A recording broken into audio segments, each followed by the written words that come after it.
ఖమ్మంలో రేపు జరిగే టీఆర్ఎస్ 15వ ప్లీనరీ కోసం ఏర్పాట్లన్నీ పూర్తయ్యాయి. మొత్తం 4000 మంది ప్రతినిధులు ఈ కార్యక్రమానికి హాజరవుతున్నారు. ఎండ తీవ్రతను దృష్టిలో పెట్టుకుని కూలర్లు, ఏసీలతో పాటు ప్రత్యేక ఏర్పాట్లు కూడా చేశారు. డెలిగేట్స్ కోసం శాకాహార, మాంసాహారాన్ని కూడా ప్రిపేర్ చేస్తున్నారు. ప్లీనరీలో మొత్తం 15 తీర్మానాలను ఆమోదించనున్నారు.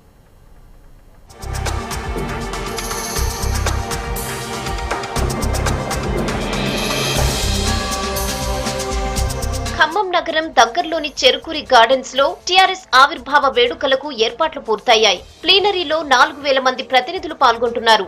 టీఆర్ఎస్ పార్టీ ఏర్పడ్డ 15 ఏళ్లలో మొదటిసారిగా ఖమ్మంలో ప్లీనరీ జరుగుతుండటంతో ఏర్పాట్లు ఘనంగా చేస్తున్నాయి పార్టీ శ్రేణులు. రాష్ట్రంలోని 9 జిల్లాలకు చెందిన జెడ్పీటీసీ, ఎంపీపీలు, ఎమ్మెల్యే, ఎంపీలు, మంత్రులు మొత్తం 4000 మంది డెలిగేట్స్ హాజరవుతున్నారు. రేపు జరగబోతున్నటువంటి ఈ ప్లీనరీ సమావేశాలకి రాష్ట్రం నుంచి 4000 మంది డెలిగేట్స్ హాజరు కాబోతా ఉన్నారు. వాళ్ళందరూ కూడా ఈ సాయంత్రానికే ఖమ్మం నగరానికి చేరబోతా ఉన్నారు. వాళ్ళందరికీ కూడా ఎండ తీవ్రత ఎక్కువ ఉంది కాబట్టి అందరికీ కూడా ఏసీ రూమ్స్ ఏర్పాటు చేయడం జరిగింది.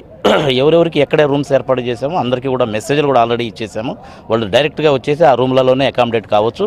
వాళ్ళందరికీ కూడా ఈ రోజు నుంచే భోజన ఏర్పాట్లు కూడా దాన్ని ఏర్పాటు చేసి ఇంతకుముందు ప్లీనరీలు కానీ రేపు రాబోయేటటువంటి ప్లీనరీలో కానీ భోజన ఆతిథ్యం వరకు మాత్రం అది ప్రత్యేకమైనటువంటి శ్రద్ధ తీసుకుని దానికి ఒక కమిటీని వేసి భోజన ఏర్పాట్లు చేస్తా ఉన్నాం. ఖమ్మంలో ఇప్పటికే 45 డిగ్రీల ఉష్ణోగ్రతలు నమోదవుతుండటంతో ఎండ నుంచి తట్టుకునే విధంగా తెరలను ఏర్పాటు చేస్తారు. 150 టన్నుల ఏసీ, 60 జంబో కూలర్లు, ఎయిర్ మిక్స్ తో పాటు వాటర్ ను స్ప్రే చేసే యంత్రాలను కూడా లోపల ఫిట్ చేస్తున్నారు. వచ్చే అతిథులపై మంచు తుంపర్లుగా పడి కూల్ అట్మాస్ఫియర్ కల్పిస్తుంది.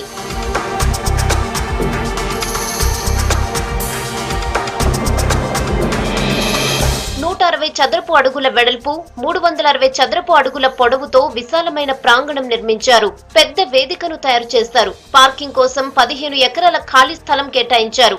350 మంది వాలంటీర్లను నియమించారు. ఖమ్మం నగరంతో పాటు జిల్లా అంతటా టీఆర్ఎస్ అధినేత కేసీఆర్ కటౌట్లు, బెలూన్లు, ఫ్లెక్సీలు భారీగా ఏర్పాటు చేశారు. ఖమ్మం రాత్రికి రాత్రి పింక్ సిటీగా మారిపోయింది.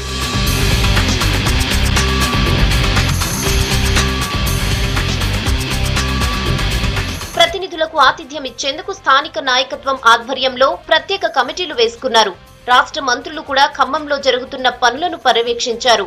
ఇవాళ ఉదయం నుంచి రాష్ట్ర నాయకులు ప్లీనరీ ఆవరణకు చేరుకుని దగ్గరుండి పనులు పూర్తి చేయిస్తున్నారు. ప్లీనరీలో ప్రధానంగా సంక్షేమం, major irrigation, mission Kakatiya, mission Bhagiratha, double bedroom, agriculture, విశ్వనగరం హైదరాబాద్, పట్టణాభివృద్ధి, విద్యుత్, కేజీ2 పీజీ, కృష్ణా పుష్కరాలు, శాంతి భద్రతల పరిరక్షణ, విభజన, చట్టం హామీలు, కేంద్ర ప్రభుత్వ వైఖరి, అనావృష్టి, నీటి ఎద్దడి నివారణ, తెలంగాణ హరితహారం, పారిశ్రామిక విధానం, ఐటీ పాలసీ మొదలైన 15 అంశాలపై చర్చించి తీర్మానాలు చేస్తారు.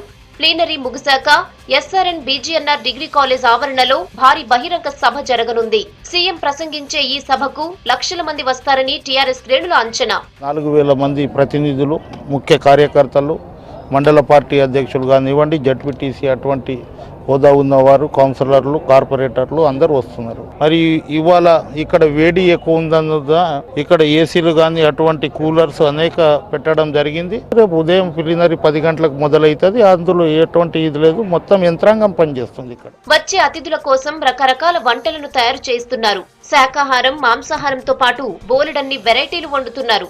మరోవైపు ఖమ్మం నగరం నుంచి రాకపోకలపై ఆంక్షలు విధించారు. బోనకల్, రఘునాథపాలెం బైపాస్ రోడ్ నుంచి ట్రాఫిక్ ను మళ్లిస్తున్నారు.